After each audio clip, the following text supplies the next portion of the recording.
Welcome to Justice Watch weekly news roundup of corruption coming to you from your fascist state.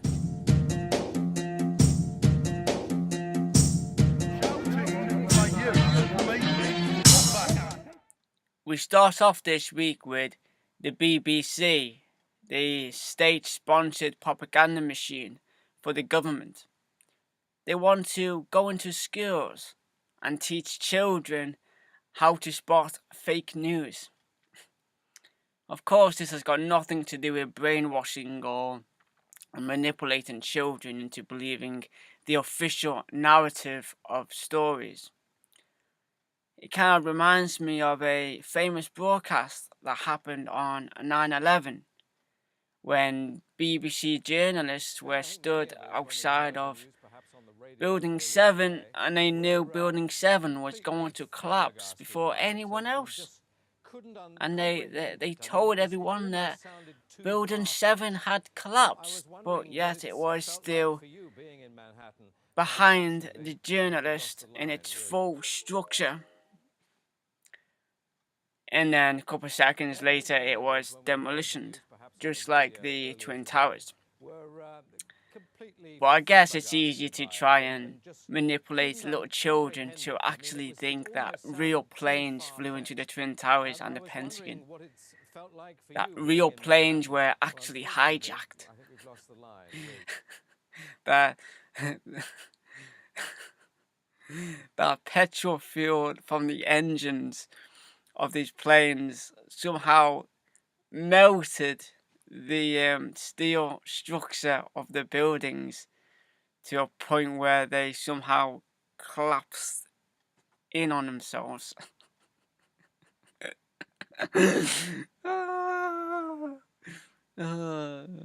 I guess they will be more willing to believe the official conspiracy theory of some guy with a beard in a cave in Pakistan or Afghanistan, wherever they claim he was, plotted this incredible attack on America.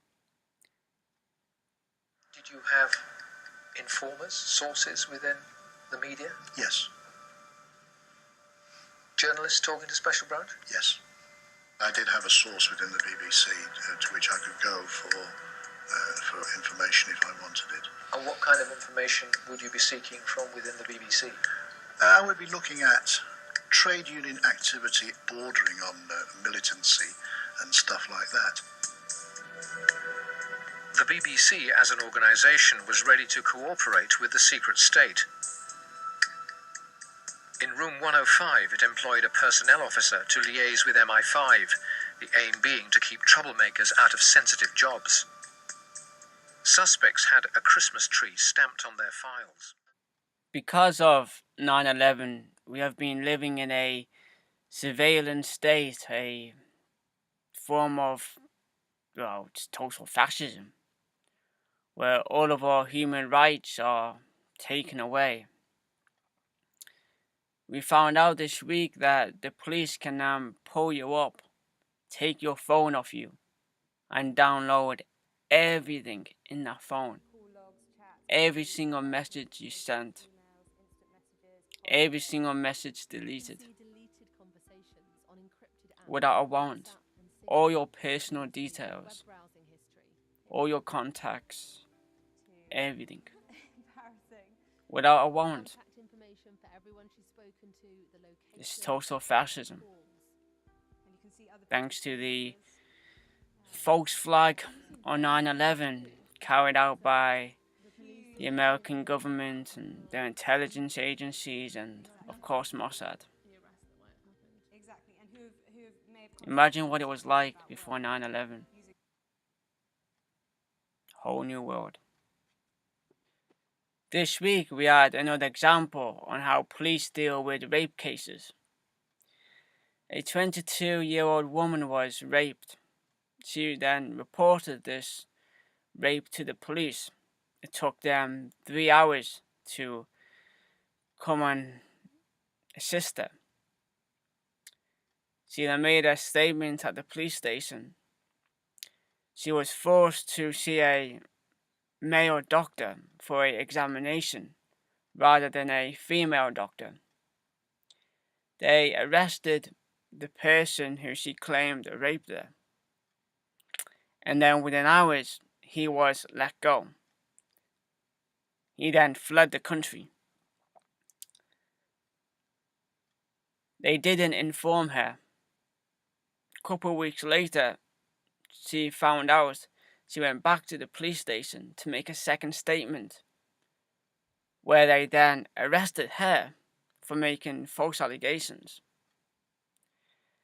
They then took her to a police cell, strip searched her, with the door wide open. People walking past could see her being strip searched. And then the case was eventually reviewed. The rapist was caught again and charged, and the trial collapsed because of the mishandling by the police.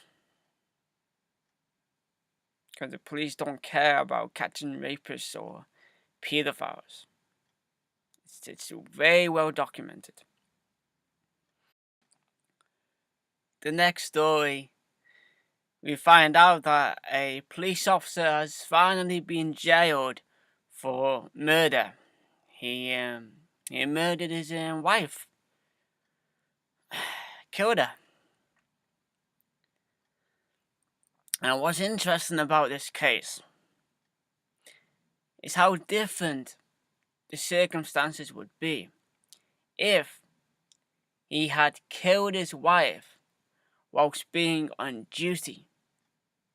If he had killed his wife during an arrest or in a cell at a police station, he would have got off. He would not have been charged with murder. That's where he slipped up.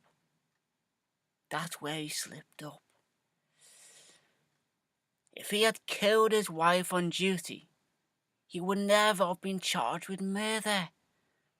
And he would have been given at least a year to get his story right. Just like the man who they assassinated in Huddersfield. In fact, you would be able to sit in on a murder inquiry.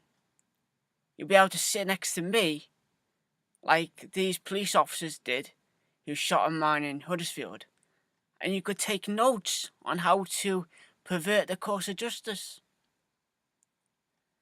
That's where he went wrong. That's where he slipped up. If you're gonna kill someone, make sure it's on duty so you can get away with it. Check out our movie, The Technological Fascist State, in the link below.